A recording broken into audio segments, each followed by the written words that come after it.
ನಮಸ್ಕಾರ. ಕೋಲ್ಡ್ ಆಗಿದೆ, ನೆಗಡಿ, ಕೆಮ್ಮು, ಕೋವಿಡ್ ಟೆನ್ಷನ್ ತಗೊಳ್ಳಂತದ್ದು. ಅದೇ ಶುಕ್ರವಾರ ನಮ್ಮ ನಿರ್ಮಾಪಕರು ಹೇಳಿದಾಗೆ ನಮ್ಗೆ ತುಂಬಾ ಬೇಜಾರಾಗೋಯ್ತು, ದುಃಖ ಆಗೋಯ್ತು. ಏನಪ್ಪ ಹಿಂಗಾಯ್ತು ಕತೆ ಅಂತ. ಅಂದ್ರೆ ಯಾವ ತರ ದುಃಖ ಆಯ್ತು ಅಂದ್ರೆ, ನಾನು ಥಿಯೇಟರ್ಗೆ ಹೋಗಿ ಅಂದ್ರೆ ಓಕೆ ಕನ್ನಡ ಸಿನಿಮಾ ಬರ್ತಾ ಇಲ್ಲ, ನಮ್ ಸಿನಿಮಾ ಜನ ನೋಡ್ತಾ ಇಲ್ಲ ಅಂತ ಅನ್ಕೊಂಡೆ. ಪಕ್ಕದ ಸ್ಕ್ರೀನ್ ಅಲ್ಲಿ ಇಂಗ್ಲಿಷ್ ಯಾವ್ದೋ ನಡೀತಾ ಇತ್ತು, ಫೈನಲ್ ಡೆಸ್ಟಿನೇಷನ್. ಇನ್ನೊಂದು ಹೌಸ್ಫುಲ್ ಹಿಂದಿ ಯಾವ್ದೋ ನಡೀತಾ ಇತ್ತು. ಅಲ್ಲಿ ಹೋಗಿ ನೋಡಿದ್ರೆ ಅಲ್ಲೂ ಜನ ಇರ್ಲಿಲ್ಲ.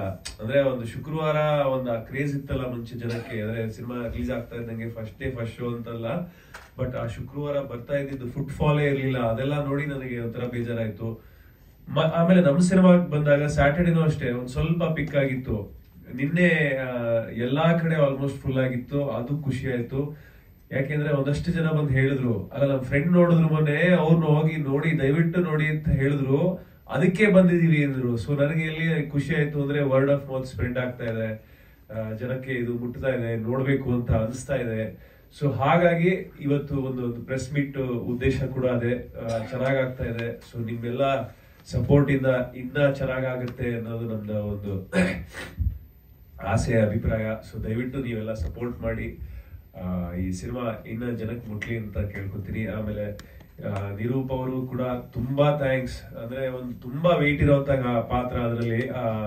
ನನಗೆ ನಮ್ಮಪ್ಪ ಎಲ್ಲ ಸಿನಿಮಾ ನೋಡಿದಾಗ ಅದೇ ಹೇಳಿದ್ರು, ತುಂಬಾ ಚೆನ್ನಾಗಿದೆ, ಅಂದ್ರೆ ರೌಂಡ್ ಆಫ್ ಆಗದೆ ನಿರೂಪ್ ಅವರಿಂದ. ಸೊ ಆತರ ಒಂದು ಒಳ್ಳೆ ಪಾತ್ರನ ಮಾಡಿದ್ದಾರೆ. ಈಗ ತುಂಬಾ ಸರಳ ಜೀವಿ, ಸ್ನೇಹ ಜೀವಿ, very nice human being. Thank you Nirup, thank you Nirup. ಆಮೇಲೆ ಧನ್ಯ ಕೂಡ ಅಷ್ಟೇ, ತುಂಬಾ ಚೆನ್ನಾಗಿ ನಮ್ಮಪ್ಪ ತುಂಬಾ ಹೊಗಳಿದ್ರು. ಫಸ್ಟ್ ಟೈಮ್ ಸಿನಿಮಾ ಮಾಡಿದ್ದಾರೆ ಅಂತ ಗೊತ್ತಾಗಲ್ಲ, everything was amazing. Body language ಇಂದ ಹಿಡಿದು ಆ ಪಾತ್ರನ ಕ್ಯಾರಿ ಮಾಡಿರೋದೇ ತುಂಬಾ ಚೆನ್ನಾಗಿ ಮಾಡಿದ್ದಾರೆ ಅಂತ, ಕ್ವೈಟ್ ಇಂಪ್ರೆಸ್ಡ್. ಆಮೇಲೆ ನಮ್ ಕೃಷ್ಣ ಸರ್, ಅಫ್ಕೋರ್ಸ್ ಆ ಉತ್ತರ ಕರ್ನಾಟಕ ಭಾಷೆ ಮಾತಾಡೋದು ತುಂಬಾ ಕಷ್ಟ. ನಾನು ಉತ್ತರಾಖಂಡ ಅಂತ ಒಂದು ಸಿನಿಮಾದಲ್ಲಿ ನಾನು ಆ ಭಾಷೆ ಮಾತಾಡೋದು, ಅದು ತುಂಬಾನೇ ಕಷ್ಟ ಆಕ್ಟ್ ಮಾಡೋದಕ್ಕೆ. ಅದು ಎಷ್ಟ್ ಸತಿ ಇದಾಗ್ತಾ ಇತ್ತು, ರೀಟೇಕ್ ಆಗ್ತಾ ಇತ್ತು, ಅಂದ್ರೆ ಯಾಕೋ ಏನೋ ಒಂದು ಮಿಸ್ ಆಗ್ತಾ ಇತ್ತು ಡೈಲೆಕ್ಟ್ ಅಲ್ಲಿ. ಆದ್ರೂ ತುಂಬಾ ಚೆನ್ನಾಗಿ ಮಾಡಿದ್ದೀರಾ sir. Thank you for being pillar for this film. And ಇಡೀ ತಂಡ, ನಮಗೆ ರಾಜೇಶ್ ಕೇಳಂಬಿ ಸರ್ ಅಂತೂ ನಮಗೆ ಒಂಥರ ದೇವ್ರ ತರ ಬಂದ್ರು. ಅವರು ಸಿನಿಮಾ ಸ್ಟಾರ್ಟ್ ಆದಾಗ ನಮ್ ಜೊತೆ ಇರ್ಲಿಲ್ಲ. ಬಹುಶಃ ಇದ್ದಿದ್ರೆ ನಾವು 4 ವರ್ಷ ಕಾಯದೇ ಬೇಕಾಗಿರ್ಲಿಲ್ಲ. ಒಂದು 6 ತಿಂಗಳಲ್ಲೇ ಸಿನಿಮಾ ರೆಡಿ ಆಗ್ತಿದ್ದಂಗೆ ಅವರು ರಿಲೀಸಿಗೆ ರೆಡಿ ಮಾಡ್ತಾ ಇದ್ರು. ಆತರ ಒಂದು ಶಕ್ತಿ ಇರುವಂತ ಮನುಷ್ಯ. ಸೊ ಥ್ಯಾಂಕ್ ಯು ರಾಜೇಶ್ ಸರ್.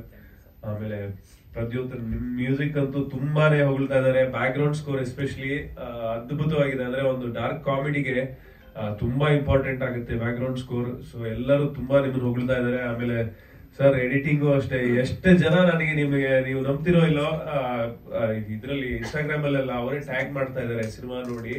ಅದರಲ್ಲಿ ಎಡಿಟಿಂಗು ಎಲ್ಲರೂ ಮೆನ್ಷನ್ ಮಾಡಿದ್ದಾರೆ. So thank you so much. ಇಡೀ ನಿಧಿ ಅವರು ಇಲ್ಲ, ಆಮೇಲೆ ರಾಧಿಕಾ ನಾರಾಯಣ್ ಅವ್ರಿಲ್ಲ, ಅವ್ರಿಗೂ ಎಲ್ಲರಿಗೂ ಥ್ಯಾಂಕ್ಸ್. ಈ ಸಿನಿಮಾನ ಗೆಲ್ಸೋದಕ್ಕೆ ಇನ್ನ ಸಹಾಯ ಮಾಡಿ. Thank you.